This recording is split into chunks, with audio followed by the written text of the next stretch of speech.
Um amigo meu do Havaí é um grande artista. Ganha bastante dinheiro.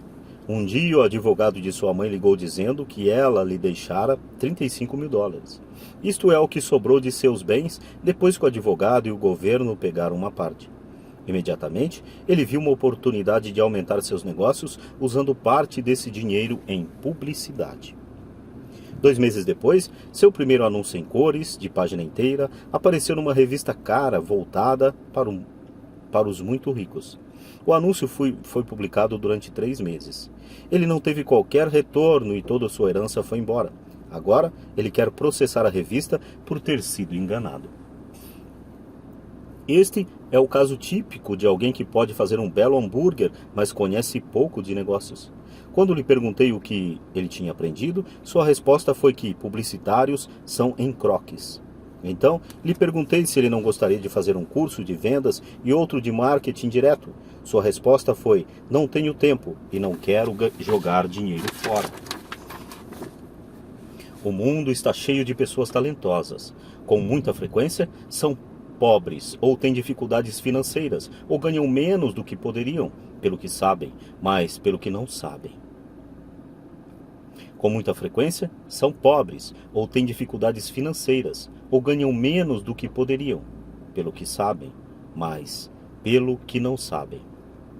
Concentram-se em aperfeiçoar suas habilidades de fazer um melhor hambúrguer, em vez de pensar em como vender e entregar esse hambúrguer. Talvez o McDonald's não faça o melhor hambúrguer, mas é o melhor no ofício de vender e entregar um sanduíche básico médio. Pai pobre queria que eu me especializasse. Era assim que ele achava que se ganhava mais. Mesmo depois de ouvir do governador do Havaí que não poderia mais trabalhar no governo do estado, meu pai instruído continuou me incentivando a me especializar. Pai pobre, então, encampou a causa do Sindicato dos Professores, fazendo campanhas por mais proteção e maiores benefícios para esses profissionais altamente especializados e instruídos. Ele nunca entendeu que, quanto mais especializado você se torna, mais você fica amarrado e dependente dessa especialização. Pai rico aconselhava Mike e eu a nos prepararmos. Muitas grandes empresas fazem ao mesmo. Procuram jovens recém-formados nas faculdades e começam a preparar essas pessoas para exercer, um dia, altos cargos na organização. Esses jovens brilhantes não se especializam em um departamento. Eles percorrem os vários departamentos para aprender todos os aspectos dos sistemas de negócios. Os ricos frequentemente preparam seus filhos ou os filhos dos outros. Ao fazê-lo, seus filhos adquirem uma visão geral das operações da empresa e conhecem a inter-relação entre os vários departamentos. A geração da Segunda Guerra Mundial considerava ruim ficar trocando de emprego. Hoje considera-se uma atitude inteligente, já que as pessoas ficarão mudando de emprego em lugar de buscar maior especialização, porque não pensar em aprender mais do que em ganhar. No curto prazo, você pode ganhar menos. No longo prazo, resultará em grandes dividendos. As principais habilidades administrativas necessárias para o sucesso são gestão do fluxo de caixa, gestão de sistemas, incluindo você e o tempo dedicado à família, e gestão de pessoal. As habilidades especializadas mais importantes são vendas e compreensão da comercialização. E a habilidade de vender, portanto, de comunicar-se com outro ser humano, seja cliente, funcionário, chefe, cônjuge ou filho, a básica para o sucesso pessoal. São habilidades de comunicação como redigir, falar e negociar, que são cruciais para uma vida de sucesso. São habilidades que exercito constantemente, fazendo cursos ou comprando fitas educativas para expandir meu conhecimento. Como já mencionei, meu pai instruído trabalhava cada vez mais arduamente, quanto mais competente se tornava. Ele também se via cada vez mais encurralado, quanto mais se especializava. Embora seu salário aumentasse, suas escolhas diminuíam. Pouco depois de ter sido mandado embora do trabalho do governo, descobriu como era vulnerável profissionalmente. É semelhante ao que ocorre com os atletas profissionais que de repente sofrem uma lesão ou ficam velhos demais para o esporte. Sua posição bem remunerada é perdida e eles têm habilidades limitadas às quais recorrer. Penso que é por isso que meu pai instruído se envolveu tanto com os sindicatos a partir daí. Ele percebeu quanto o sindicato poderia ter favorecido. Atualmente, encontro ex-professores ganhando centenas de milhares de dólares ao ano. Eles ganham tanto porque têm, além das habilidades especializadas de sua área, outras habilidades. Eles podem tanto ensinar quanto vender e comercializar. As habilidades de venda e marketing são difíceis para muitas pessoas, sobretudo em decorrência de seu medo da rejeição. Quanto melhor você se comunicar, negociar e lidar com esse medo da rejeição, tanto mais fácil será a vida. Da mesma maneira que aconselhei aquela jornalista que queria tornar-se autora de best-sellers, repito isso para todos. Ter uma especialização técnica tem seus pontos fortes e fracos. Tenho amigos que são gênios, mas não conseguem comunicar-se efetivamente, e, em consequência, seus ganhos são lamentáveis. Eu os aconselho a passar um ano aprendendo a vender. Mesmo se não ganharem nada, sua capacidade de comunicação melhorará, e isso não tem preço. Além de sermos bons aprendizes e vendedores e de entendermos de marketing, devemos ser tanto bons professores quanto bons alunos. Para sermos verdadeiramente ricos, devemos ser capazes tanto de dar quanto de receber. Em casos de dificuldades financeiras, frequentemente, o que falta é dar e receber. Sei de muita gente que é pobre porque não é um bom estudante, nem bom mestre. Ambos os meus pais eram homens generosos. Ambos tinham como regra primeiro o dar. A educação era uma de suas formas de doação. Quanto mais davam, mais recebiam. Uma diferença evidente estava na doação do dinheiro. Meu pai rico doava altos montantes. Doava para a igreja, para instituições de caridade, para sua fundação. Ele sabia que para receber dinheiro, você deve dar dinheiro.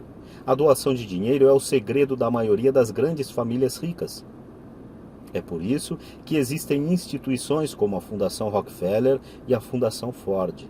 Suas organizações destinadas a tomar a própria riqueza e aumentá-la, bem como a distribuí-la perpetuamente. Meu pai instruído costumava dizer que, quando tiver algum dinheiro extra, vou doá-lo. O problema é que nunca havia um extra. Trabalhava sempre mais para conseguir mais dinheiro em lugar de conectar-se na principal lei do dinheiro: dai e recebereis. Ele acreditava no contrário: recebe e darás.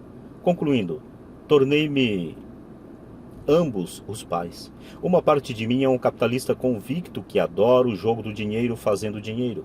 A outra é do mestre socialmente responsável que está profundamente preocupado com o crescente hiato que separa os que têm dos que não têm. Acredito que o principal responsável por esse hiato crescente é o sistema de ensino arcaico. Capítulo 8. Como superar os obstáculos. Mesmo que as pessoas tenham estudado e se alfabetizado do ponto de vista financeiro, elas ainda podem enfrentar obstáculos para se tornar financeiramente independentes. Há 5 razões principais que levam pessoas financeiramente alfabetizadas a não desenvolver uma coluna de ativos significativa, que poderia render grandes montantes de fluxo de caixa. Colunas de ativos que as poderiam libertar para viver a vida sonhada, em lugar de trabalhar em tempo integral apenas para pagar as contas. Essas 5 razões são o medo, o ceticismo, a preguiça, os maus hábitos e a arrogância. Razão número 1. Superar o medo de perder dinheiro. Nunca encontrei alguém que gostasse realmente de perder dinheiro.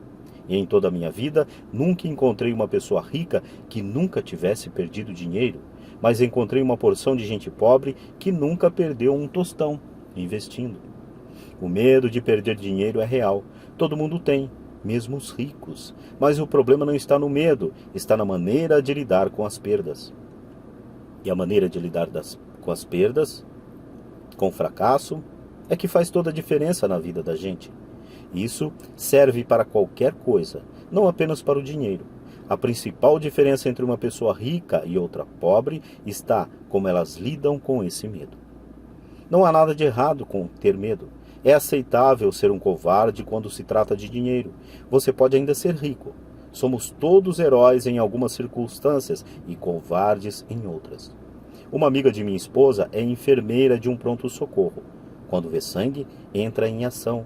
Quando falo em investir, ela sai correndo. Quando eu vejo sangue, não fujo, desmaio. Meu pai rico entendia as fobias relativas ao dinheiro. Algumas pessoas têm pavor de cobra. Algumas pessoas têm pavor de perder dinheiro. Ambas são fobias, dizia. Sua solução para a fobia de perder dinheiro era um pequeno verso. Se você odeia risco e preocupação, comece cedo.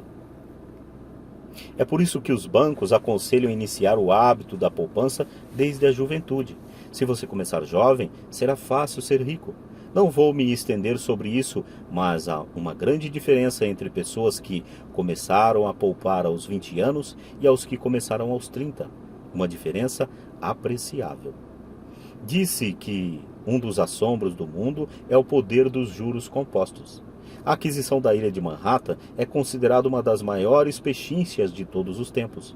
Nova York foi comprada por $24 em badulaques e contas de vidro. Contudo, se esses $24 tivessem sido investidos a juros de 8% ao ano, esses $24 estariam valendo mais de 28 trilhões em 1995. Manhattan poderia ser recomprada e ainda sobraria dinheiro para comprar boa parte de Los Angeles, especialmente com os preços de imóveis vigentes em 1995. Meu vizinho trabalha para uma grande empresa de computadores. Está lá há 25 anos. Em 5 anos ele deixara a empresa com 4 milhões em seu fundo de pensão privado. O dinheiro está aplicado em fundos mútuos altamente rentáveis, que ele converterá em títulos e papéis do governo. Ao aposentar-se, ele estará com 55 e terá um fluxo de caixa de cerca de 300 mil ao ano, mais do que o seu salário atual. Isto quer dizer que é possível fazer, mesmo se você não quer perder ou odeia riscos. Mas precisa começar cedo e fazer um plano de pensão. Além disso, você deveria contatar um consultor financeiro em que confie antes de investir. Mas, se não tiver muito tempo pela frente ou se quiser aposentar-se mais cedo, como você lida com o medo de perder dinheiro? Meu pai pobre não fez nada. Ele simplesmente evitava o assunto, recusando-se a discuti-lo. Pai rico, por outro lado, recomendava que eu pensasse como um texano. Gosto do Texas e dos texanos, falava. No Texas tudo é maior. Quando os texanos ganham, eles ganham muito. E quando perdem, é espetacular. Eles gostam de perder? Perguntei. Não estou dizendo isso. Ninguém gosta de perder. Mostre-me um perdedor feliz e eu lhe mostro um fracassado, respondeu o pai rico. É da atitude dos texanos em face do risco, da recompensa e do fracasso que estou falando. É como eles encaram a vida. Eles vivem grande, não como a maioria do pessoal daqui, que vive como baratas quando se trata de dinheiro. Baratas com medo que alguém jogue um facho de luz em cima delas. Gente que se lamuria quando o empregado do armazém erra o troco por 20 centavos. Pai rico continuou explicando. O que eu mais gosto é da atitude dos texanos. Eles se orgulham de ganhar e se gabam quando perdem. Os texanos têm um ditado: se você for quebrar, quebra em grande estilo. Você não vai querer admitir que quebrou por uma ninharia. A maioria das pessoas aqui tem tanto medo de perder que não tem sequer uma ninharia para perder. Ele falava constantemente com Mike e comigo que a maior razão da falta de sucesso financeiro era que a maioria das pessoas buscava segurança demais. As pessoas têm tanto medo de perder que elas perdem, costumava dizer.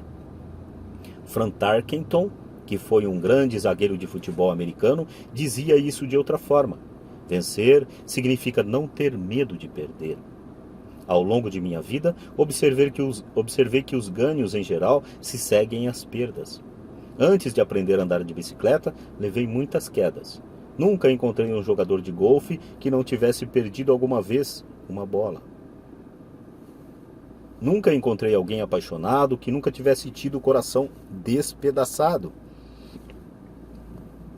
E nunca encontrei ninguém rico que não tivesse perdido dinheiro.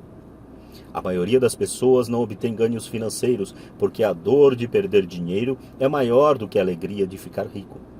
Outro ditado do Texas é: todos querem ir para o céu, mas ninguém quer morrer. Todos sonham em ser ricos, mas têm pavor de perder dinheiro. Então, nunca se chegará ao céu. Pai Rico costumava contar para Mike e para mim histórias de suas viagens ao Texas. Se você quer realmente aprender como lidar com o risco, com as perdas e com os fracassos, vá para San Antônio e visite o Álamo. O Álamo é uma grande história de gente corajosa que optou por lutar, sabendo que não havia esperança de sucesso contra a superioridade do inimigo. Eles preferiram morrer a render-se. É uma história inspiradora que merece ser estudada. Contudo, não deixa de ser uma trágica derrota militar. Eles levaram um chute no traseiro. Um fracasso, se quiserem. Perderam. Então, como é que os texanos lidam com o fracasso? Eles ainda gritam: lembre-se do Álamo. Mike e eu ouvimos esta história muitas vezes. Pai Rico sempre a repetia quando estava entrando em um grande negócio e ficava nervoso. Depois que tinha estudado tudo e era pegar ou largar, ele nos contava a história. Toda vez que sentia medo de cometer um erro ou de perder dinheiro, ele nos contava a história. Ele dava força. Ela lhe dava força. Lembrava-lhe sempre que é possível transformar uma perda financeira em um grande ganho financeiro. Pai Rico sabia que esse fracasso o tornaria mais forte e mais esperto. Não é que ele quisesse perder. Apenas sabia quem ele era e como ele aceitaria a perda. Ele pegaria uma perda e a transformaria num ganho. Isto é o que o tornava um vencedor e os outros perdedores. A história lhe dava coragem para avançar quando outros recuavam. É por isso que gosto tanto dos texanos. Eles pegaram um grande fracasso e o transformaram em uma atração turística que lhes rende milhões. Provavelmente, as palavras que mais significam para mim nos dias de hoje são estas: os texanos não escondem seus fracassos, são inspirados por eles. Pegam seus fracassos e os transformam em gritos de guerra. O fracasso inspira os texanos a se tornarem vencedores. Mas isso não é apenas uma fórmula para os texanos, é uma fórmula para todos os vencedores. É como andar de bicicleta. As quedas fazem parte do meu aprendizado. Lembro que elas aumentavam minha determinação de aprender, não a diminuíam. Também disse que nunca encontrei um jogador de golfe que nunca tivesse perdido uma bola.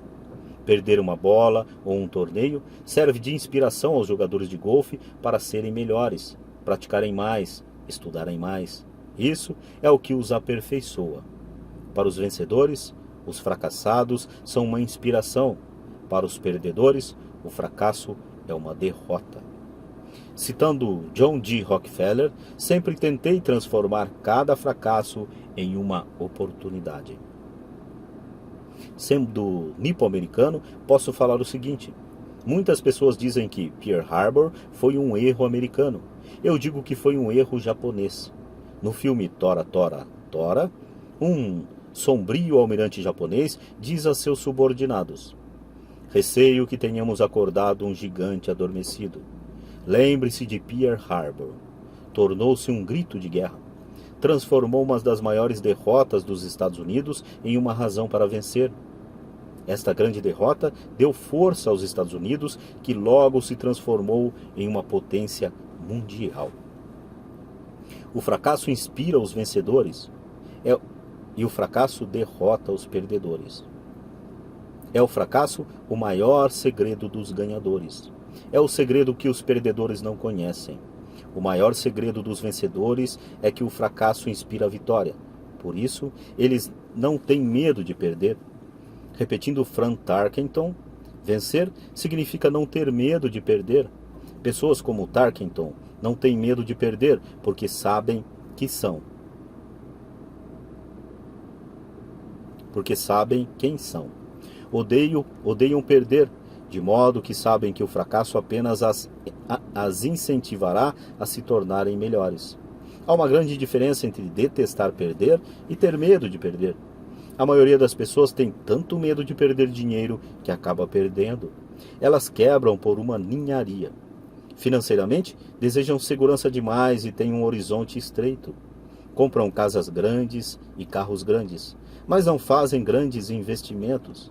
A principal razão que leva 90% dos americanos a ter problemas financeiros é que eles jogam para não perder, não jogam para ganhar.